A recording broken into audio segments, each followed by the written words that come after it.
परीक्षा से पहले एक परीक्षा। जी हाँ, अभी तक अगर आपने परीक्षा एप्लीकेशन का जुलाई स्पेशल बेंच ज्वाइन नहीं किया है, जिसमें आपको बहुत ही कम प्राइस में 15 टेस्ट दिए जा रहे हैं ऑनलाइन, वो भी बिल्कुल हूबहू उसी पैटर्न पे जो कि आपकी 12 जुलाई से एग्ज़ाम्स स्टार्ट होने वाले हैं। करना क्या होगा? सबसे पहले आपको परीक्षा एप्लीकेशन को डाउनलोड करना है, जिसका लिंक हमने डिस्क्रिप्शन बॉक्स में दे रखा है। उसके बाद जैसे ही आप इसको डाउनलोड कर लेंगे तो उसके बाद में आपको लॉगिन कर लेना है इसमें, और पहली बार आप अगर इस ऐप को यूज़ कर रहे हैं तो साइन अप करना है, ठीक है। उसके बाद में यहाँ पे देखिए आपको नीचे टेस्ट पे आना है। टेस्ट पे क्लिक करेंगे तो यहाँ पे आपको कुछ ऑप्शन दिखाई देंगे, और उसमें आपको, अगर आप दोनों ग्रुप की तैयारी कर रहे हैं तो आपको air force X and Y July special group को इस टेस्ट सीरीज़ को ज्वाइन करना है, और इसमें हिंदी और इंग्लिश दोनों लैंग्वेज में आपको टेस्ट मिलेंगे। यहाँ पे आपको क्लिक कर देना है, और उसके बाद यहाँ पे देखिए आप जो है नीचे की तरफ जब आएंगे तो यहाँ पे आपको अनलॉक कोर्स पे क्लिक करना है, जो कि सबसे नीचे ऑप्शन दे रखा है। यहाँ पे आपको कोर्स में जो है अनलॉक कर लेना है। उसके बाद में देखिए यहाँ पे कोर्स परचेज करेंगे तो आपको 249 रुपीज़ देने पड़ेंगे, लेकिन अगर आप हमारा कोड इंटर करते हैं अरुण, अच्छे से इसको याद रख लीजिए, अरुण 50, तो आपको 50% की विशेष छूट मिलेगी। और यहाँ पे कोड इंटर करने के बाद अप्लाई पे क्लिक करना है। तो यहाँ पे आप देखेंगे ये कोड अप्लाइड हो चुका है, और यहाँ पे कंटिन्यू एंड पे पे आपको क्लिक करना है, और फिर किसी भी ऑनलाइन मेथड के माध्यम से आप पे कर सकते हैं, पेटीएम से, यूपीआई से, या फिर डेबिट कार्ड वगैरह से। नमस्कार, आप सबका एक बार फिर से आपके अपने यूट्यूब चैनल कॉम्पिटिटर आई पर स्वागत है। उम्मीद है आप सभी का स्वास्थ्य काफ़ी अच्छा होगा और आप काफ़ी अच्छे से पढ़ रहे होंगे। इंडियन एयरफोर्स के जो 12 जुलाई से एग्ज़ाम स्टार्ट हो रहे हैं, तो उनके लिए हमने जीके के इम्पोर्टेंट क्वेश्चंस की सीरीज स्टार्ट कर रखी है, और उसका चौथा वीडियो है ये। इससे पहले के 3 वीडियो आपको हमारे यूट्यूब चैनल पे मिल जाएंगे, और उनका लिंक भी यहाँ पे आपको डिस्क्रिप्शन बॉक्स में मिल जाएगा। तो आप या तो यूट्यूब चैनल पे जाके और प्लेलिस्ट में उनको चेक कर सकते हैं, या फिर डायरेक्ट लिंक पे क्लिक करके भी आप उन वीडियोज़ को देख सकते हैं। यहाँ पे हम टोटल 15 क्वेश्चंस को डिस्कस करेंगे।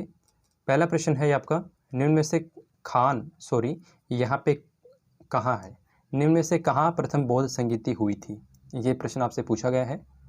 तो 4 ऑप्शन यहाँ पे दिए गए हैं। ऑप्शन कुछ यहाँ पे गलत टाइप हो गए, तो मैं राइट आंसर बता देता हूँ आपको। राइट आंसर होगा राजगृह। बौद्ध संगीतियों से ज़्यादातर प्रश्न एयरफोर्स में पूछे गए हैं, तो 4 बौद्ध संगीति हैं, उनको अच्छे से हम देख लेते हैं कि कहाँ पे, कब और किसके शासनकाल में हुई थी। इस पेज का आप स्क्रीनशॉट ले सकते हैं और अपनी नोटबुक में इनको उतार सकते हैं। पहली जो बौद्ध संगीति हुई थी ये राजगृह में हुई थी, अभी हमने डिस्कस किया। और किसके अध्यक्षता में हुई थी, तो महाकश्यप के और अजातशत्रु के शासनकाल में हुई थी। जो द्वितीय बौद्ध संगीति है ये 383 ईसा पूर्व में हुई थी। आप ध्यान रखिए, ईसा पूर्व की जब भी बात की जा रही होती तो उसमें जो छोटा नंबर होता है वो टाइम में बड़ा होता है, ठीक है ना। तो ये 383 ईसा पूर्व बाद की घटना है, और 483 ईसा पूर्व पहले की घटना है। तो द्वितीय जो बौद्ध संगीति हुई थी ये वैशाली नामक स्थान पे हुई थी, और इसके अध्यक्ष रहे थे साबाकामी, और ये कालाशोक के शासनकाल में हुई थी। तीसरी जो बौद्ध संगीति है ये 255 ईसा पूर्व में हुई थी, स्थान पाटलिपुत्र में हुई, और अध्यक्ष रहे थे इसके मोगलीपुत्तिस, ठीक है। और किसके शासनकाल में, अशोक। काफ़ी इंपॉर्टेंट है ये, बहुत बार पूछी जाती है तीसरी बौद्ध संगीति। तो पाटलिपुत्र स्थान पे हुई थी, और इसके अध्यक्ष थे मोगलीपुत्तिस, और किसके शासनकाल में हुई थी, अशोक में, ठीक है ना, अशोक के शासनकाल में ये हुई थी।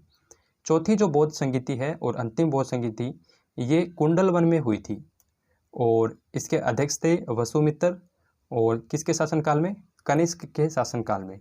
तो ज़्यादातर एग्जाम में यही पूछा जाता है कि किस स्थान पे हुई और किसके शासनकाल में हुई, तो ये दोनों चीज़ें आपको अच्छे से याद कर लेनी है। अगला प्रश्न है, निम्न में से किस देश से अक्टूबर क्रांति संबंधित है। 4 ऑप्शन यहाँ पे आपको दिए गए हैं, अफ्रीका, रूस, जापान और जर्मनी। तो राइट आंसर क्या होगा आपका, रूस।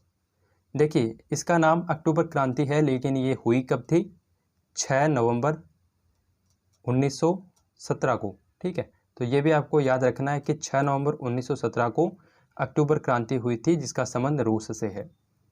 अगला प्रश्न है यहाँ पे, किस वर्ष में सचिंद्र बोस द्वारा डिजाइन किया गया कलकत्ता फ्लैग फहराया गया था? तो कब फहराया गया था ये? तो ऑप्शन आपको दिए गए हैं 1954, 1906, 1925 और 1901। तो राइट आंसर क्या होगा आपका यहाँ पे 1906 में। ठीक है। और अगर आपसे कलकत्ता अधिवेशन पूछे, जो कि हमने कल के वीडियो में अच्छे से डिस्कस किया था, तो कलकत्ता अधिवेशन कब हुआ था? 1896 में। ठीक है।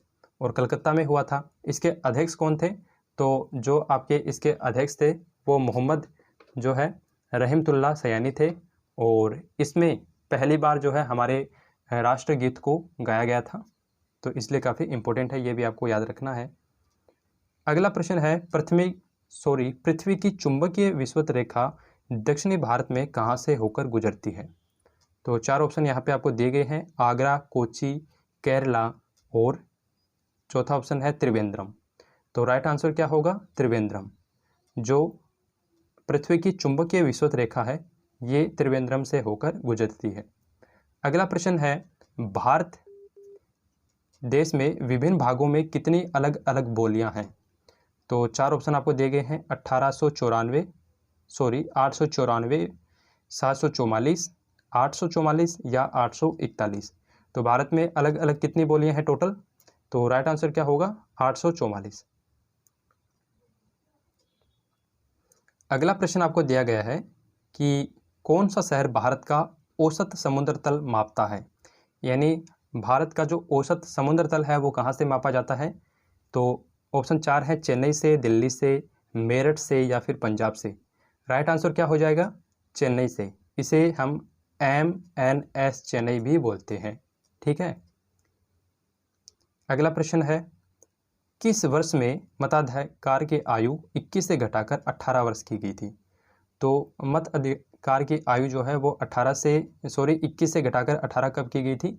तो ये ऑप्शन आपका इसमें 4 दिए गए हैं, 1982, 1989, 1986 और 1998। तो राइट आंसर आपको बताना है। तो राइट आंसर होगा ऑप्शन बी, 1989। 1989 में जो संविधान संशोधन 61वां था उसके अनुसार जो मतदान की आयु है उसे 21 से घटाकर 18 वर्ष कर दी गई थी। अगला प्रश्न है, NAFUS का पूरा नाम क्या है? यानी यहाँ आपसे NAFUS की एब्रीविएशन पूछी गई है, तो ये आपको बताना है। चारों ऑप्शन आपको दिख रहे होंगे। राइट आंसर आप बताइए, कमेंट कीजिए। और आपको ये स्कोर भी कमेंट करना है कि आपके कितने मार्क्स 15 में से आ रहे हैं जीके के क्वेश्चन के।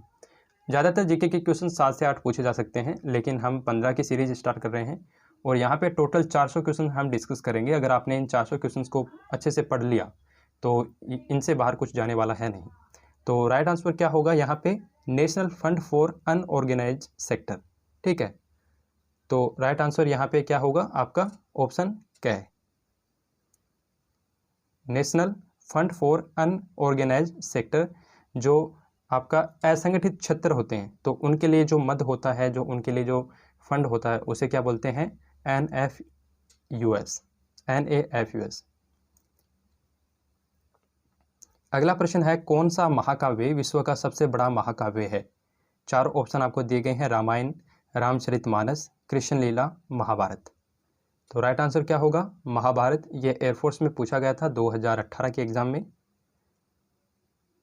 अगला प्रश्न है, निम्न में से किस भगवान की पूजा हड़प्पा सभ्यता में नहीं की जाती थी? तो 4 ऑप्शन आपको दिए गए हैं, निम्न में से कौन से वो देवता हैं जिनकी पूजा हड़प्पा काल में नहीं की जाती थी? तो मातृ देवी की, इनकी तो मूर्ति मिली थी, तो ये तो नहीं होंगे। विष्णु, शिव और पीपल वृक्ष आपको बताने हैं, इनमें से कौन से ऐसे भगवान हैं जिनकी पूजा हड़प्पा सभ्यता में नहीं की जाती थी? तो राइट आंसर क्या होगा?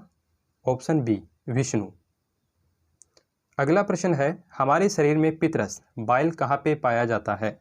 कहाँ पर पैदा होता है, प्रोड्यूस होता है? तो ये आपको बताना है। मेडुला में, किडनी में, यकृत में या फिर जंघा में? तो राइट आंसर क्या होगा? यकृत। ऑप्शन सी यहाँ पे आपका राइट होगा। पित्तरस का जो निर्माण है वो कहाँ पे होता है? यकृत में। अगला प्रश्न है, काफ़ी इंपॉर्टेंट प्रश्न था, ऊपर फिर से देख लीजिए आपको इसको, और आपको नोट भी करना है अगर आपको नहीं आ रहा है ये। अगला प्रश्न है, निम्न में से कौन से स्थान पर कुंभ का मेला नहीं लगता है? तो 3 ऐसे स्थान हैं जहाँ पे कुंभ का मेला लगता है और एक इनमें से ऐसा स्थान है जहाँ पे कुंभ का मेला नहीं लगता है। तो उज्जैन यहाँ तो लगता है, हरिद्वार यहाँ भी लगता है, दिल्ली में भी लगता है, वाराणसी में नहीं लगता है। तो यहाँ पे राइट आंसर क्या हो जाएगा? वाराणसी। अगला प्रश्न आपसे पूछा गया है, लाल रक्त कण आरबीसी हमारे शरीर के किस अंग में बनती हैं? तो आरबीसी का निर्माण कहाँ पे होता है हमारे शरीर में? ऑप्शन है यकृत, अस्थिमज्जा, लीवर या किडनी। तो राइट आंसर क्या होगा? अस्थिमज्जा। ऑप्शन बी यहाँ पे राइट होगा। आरबीसी कहाँ पे बनती है? अस्थिमज्जा में। अगला प्रश्न है, निम्नलिखित में लगभग कितना प्रतिशत भारत के क्षेत्रफल का भाग सुरक्षित क्षेत्रों में से आता है? तो ऑप्शन आपको दिए गए हैं 5%, 3%, 9% या फिर 2%। तो सुरक्षित क्षेत्र में कितने प्रतिशत भारत का स्थान है? तो राइट आंसर क्या होगा आपका? 5%। अगला प्रश्न है, कौन सा मुख्य स्रोत ओजोन परत के क्षरण में क्लोरोफ्लोरोकार्बन का होता है? तो कौन सा वो यहाँ पे आपको ऑप्शन है जिससे क्लोरोफ्लोरो मुक्त होती है और वो ओजोन परत का क्षय करती है? तो ऑप्शन सड़कें, ऑप्शन बर्फ़, ऑप्शन सी दे रखा है दूषित जल और ऑप्शन डी दे रखा है रेफ्रिजरेटर। तो आपको बताना है ऑप्शन क्या होगा। तो राइट आंसर क्या होगा? रेफ्रिजरेटर। इसके अलावा जो ट्यूबलाइट्स होते हैं जिसे हम आजकल एलईडी बल्ब भी चल गए हैं, तो इनमें जो गैस भरी होती है वो भी इसके क्षय के लिए उत्तरदायी भी है। तो यहाँ पे हमने कुल 15 क्वेश्चंस को डिस्कस किया। आपको बताना है कि आपका स्कोर कितना रहा और हमें उन कौन से बिंदुओं को ध्यान में रखना चाहिए ताकि हम और भी बेटर तरीके से आपके सामने परफॉर्म कर सकें। जय हिंद, जय भारत। आने वाली सभी परीक्षाओं के लिए आपको बेस्ट ऑफ लक।